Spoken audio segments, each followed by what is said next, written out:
Hey, Essential Dad here for another video. I know it's been months since my last video. Sometimes life gets hectic and things are out of your control, and so you have to kind of put your hobbies and that sort of thing on the back burner for a bit, and that's what I had to do. I do plan on doing more videos. This is a gear review for emergency preparedness. Um, it is around lights or lighten in case the power goes out or in case there's an emergency. It can also be used for hiking or camping. So stick around. I hope you enjoy this video and we get some good information, some good opinions. Okay, don't mind what's in the back there. I get Goguru there. I figured he's a little bit of a comical relief, but who doesn't love Goguru or Star Wars? Anyway, the weather's been pretty nasty outside, and so we're going to be doing some videotaping inside here, and get a couple of different categories, as you can see. First off, let's jump right into the source of energy. If you're using batteries or whatever, if you buy your one-offs, Duracell Energizer, no-name batteries, they have a huge environmental impact as well. You can't recharge them, and I know you can buy them by, the dozens and have big packs of them and sitting around the house. But the trouble is, once they're done or once they're dead, you can't recharge them, and so it's a huge environmental impact. So any electronics you have that you take hiking, camping, or you have in your house for emergency preparedness, try to use rechargeable batteries. And that's what I use for my electronics. That way it's not quite the impact on the environment. Yes, you do need power to charge them up, granted, but you can keep on reusing them. And so if you go hiking and you have headlamps or radios or GPSs, you can always recharge them. Or if you have a solar panel, like Google Zero, you can use that to charge up a low battery pack, and then you can get converters for them to recharge your batteries. The first class of lights or lighten, whether it's for camping, preparedness, hiking, is your battery operated ones. You have your torches. You can get larger torches or you can get smaller ones. I have this one here. It's 600 lumens. It has the adjustable beam on it, so you can really focus in, or you can spread it out for a wider range of view. This one here is pretty heavy duty. It is waterproof. Around a couple years old, and I do carry it in my everyday carry or bug-out bag, but you do have to use your hands to operate it, and so you have to hold it in your hand at all times. You can try to set it down, but where most handheld ones are around, they do tend to roll if the ground's uneven, and you're always trying to put it on a level piece of ground to get that perfect light beam and this sort of thing. I do take the batteries out of them. That way the batteries don't stay in for a long period of time in case extreme heat or cold causes the batteries to rupture or leak acid. I don't like my lights to be damaged, so I do take the batteries out. Something for the kids. These are easily found at Canadian Tire, Walmart, outdoor stores. It has a whistle on this end with a little lanyard. Nothing fancy, but simple enough for children. My daughters enjoy carrying them. It's like a glow stick plus a lantern, which they can direct it. But it's something simple, inexpensive. It does provide light. It's not a main source in an emergency, but it is there in case you need it. More for power outages. in a house, or if you're car camping, or if you have a go bag in the car or an everyday carry, or any gear in the back of your car in case of an emergency, these lanterns are perfect. They are inexpensive. You can get them at Walmart, Canadian Tire, Costco, Best Buy. I get these ones here at Costco. It was a pack of 3, roughly $30. I did extend it. It has a carrying handle, which is nice. Also, the base is wide on it, so it is fairly sturdy on the ground. The beam on this is very bright. You get 360 degree range of light going around it. It does have multiple settings, a high and low, red and a flashing red strobe for signaling. Again, for the cost of these, it's not bad. And for what they do, if you have multiple of them, you can light up quite an area, relatively inexpensive. These ones here take 3 AA batteries. Again, they are rechargeable, because why throw a bunch of batteries out after you use them once? It tucks down fairly compact. And again, these are in each of our bedrooms. In case the power goes out, they give off ample amount of light, and they're easy to operate. And even our kids have them, and they enjoy them. Next up is headlamps. Whether or not you spend $20 or $80 for a brand name headlamp, it doesn't really matter. I got a bunch more headlamps. My daughters have them in their backpacks. They're Duracell. They have the same functions. The Black Diamond is $80. The only real difference with this here, it has a light indicator here on battery life, as you can see. And it has multiple functions which can be used. Pretty much all headlamps now do come with a basic elastic strap on them. The prices do vary. The Black Diamond here, again, is $80. There are more expensive ones, but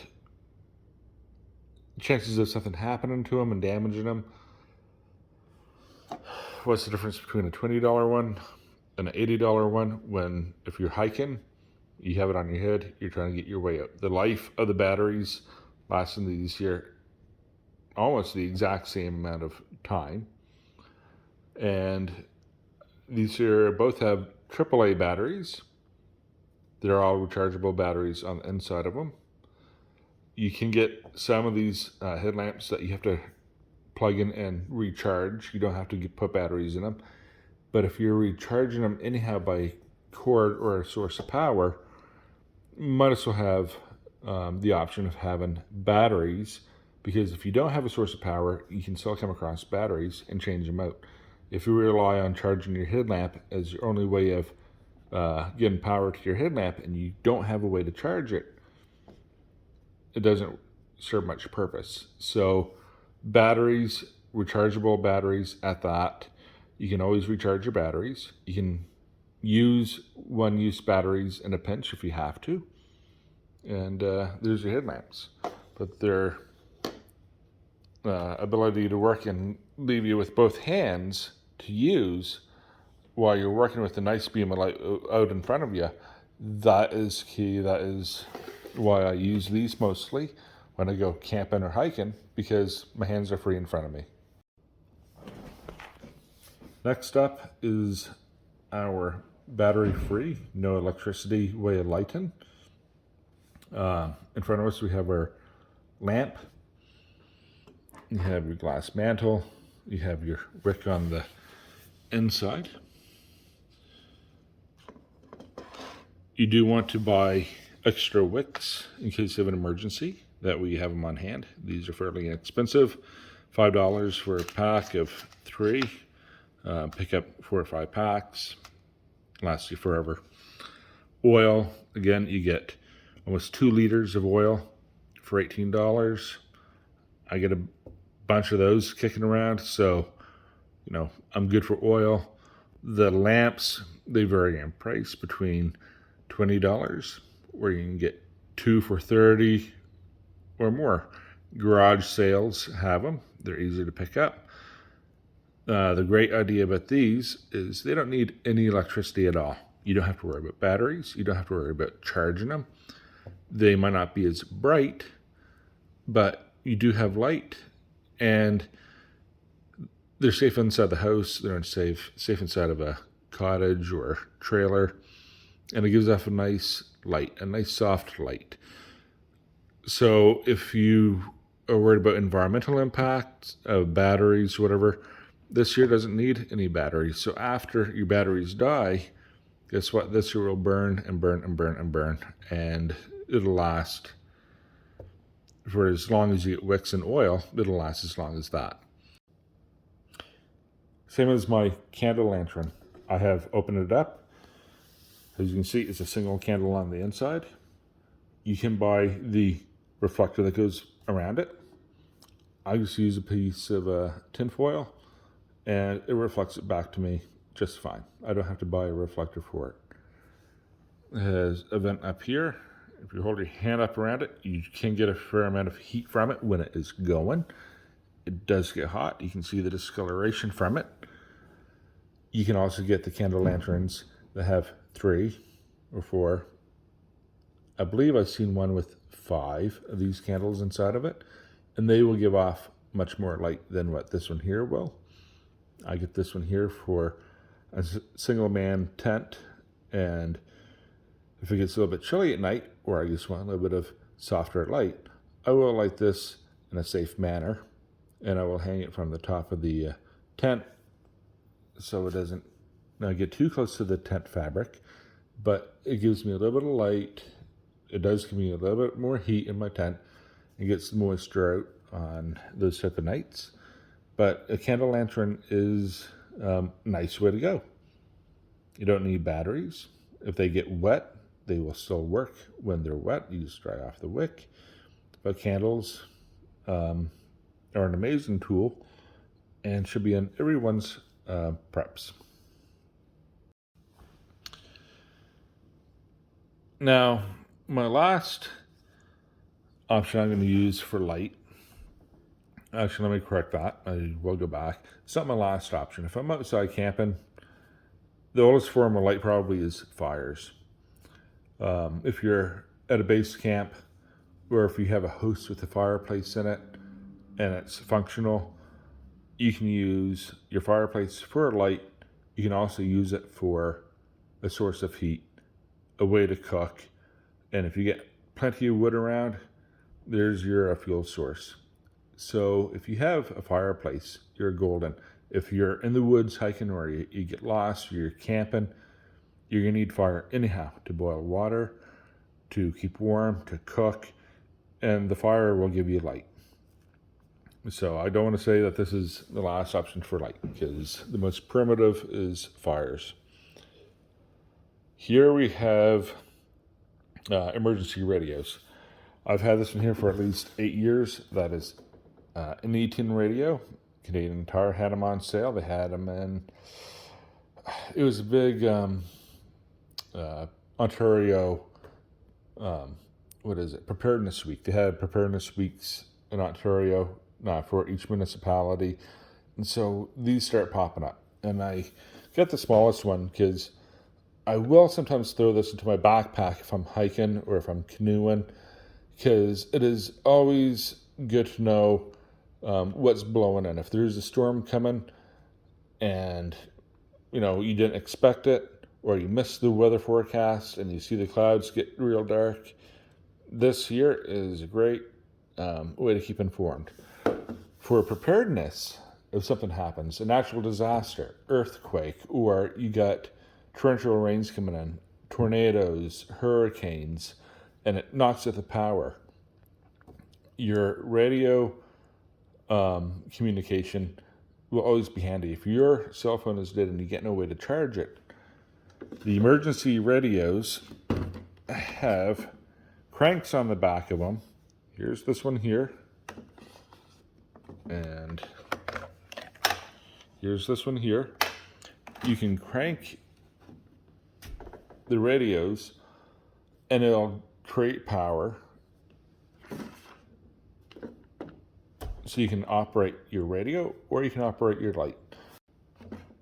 I decided to get a new one along with the crank. It does have the option for batteries. You can use one-time use batteries, or you can use 6 AA rechargeable batteries. Here is the Midland battery here, which is rechargeable. It does come out. You have to leave it in here, and when you crank it, this here puppy will charge up. You can order spare ones of these. So if you happen to get a couple extra on hand, you could have a few of these stored up. They weigh fairly nothing, but you could have 3 or 4 of those all ready to go, and they last quite a few hours. So you get multiple ways for this to charge and get battery power to the radio or light. So either disposable or rechargeable batteries, the battery that came with it, or you can crank it. You also have the solar panel function, but the trouble with this, you need optimal sunny conditions, and it takes hours for it to get any amount of charge to it. One key thing about this, if you have your Midland battery in here and you're running off of this, and you put in batteries in here, it will damage your radio and light. There is a switch right here. Don't know if you can see it, it's very, very dark, but right here where my finger is, there's a switch to go directly to your battery or the rechargeable battery that came with it. You have to flip that switch. If you're going to put batteries in here, flip that switch, because if not, you will melt the wires inside of your rechargeable radio / light. But this here has numerous ways to charge. You can also use it with USB. So if your phone's dead, your cell phone, you can plug your USB port in here and you can charge up your cell phone with this radio. Also, here's another port here. That port here is to charge this radio. So you get 1, 2, 3, 4 ways to get power to this emergency radio. This is the Midland. It is around $100 to $120 online. It has several functions of lights on it. It has your digital clock. You get your weather alert here. You get your AM, FM. It also has a function supposedly to scare dogs or coyotes. It has a high pitch frequency here that is supposed to be a deterrent to animals. I don't see it working. My dog is not reacting to it. Then again, I could be totally wrong. But that is what that does. Again, this radio has a nice little handle on it. It is bigger than my Eaton radio, as you can see. The sound coming from this, however, is 3 times louder than my Eaton radio. It's more clear, better frequencies, has many more ways to charge and also charge devices. is, like I said, it has the option to crank, and once you fill the power bank on this, it has an outlet on here so you can charge up your cell phone. This one here does not. So if anything, and I think this here should be a must or very high on your list for preparedness, it would have to have an emergency radio. I don't have walkie-talkies in here or CB or ham radios. I don't have a ham, but that's a totally new topic. This is just on emergency lighting, but this year both of these radios have lights. They both have a way to light, but they also serve as a radio and a way to keep informed about any dangers like weather systems coming in, accidents. Like you can hear if something happens, you can hear over the news stations what's going on. So it has more than one function, and so that's why these are rated probably near the top of the list. I hope you enjoyed this video. Any questions pertaining to the items I have here, where I get them, any issues or anything I see wrong with them, ask me a question. I'll answer it to the best of my knowledge. As well, be sure to like, subscribe, and hit the notification bell. I'll be doing more gear reviews. I'm hoping that the weather clears up and it stops raining. Take care. I'll see you later.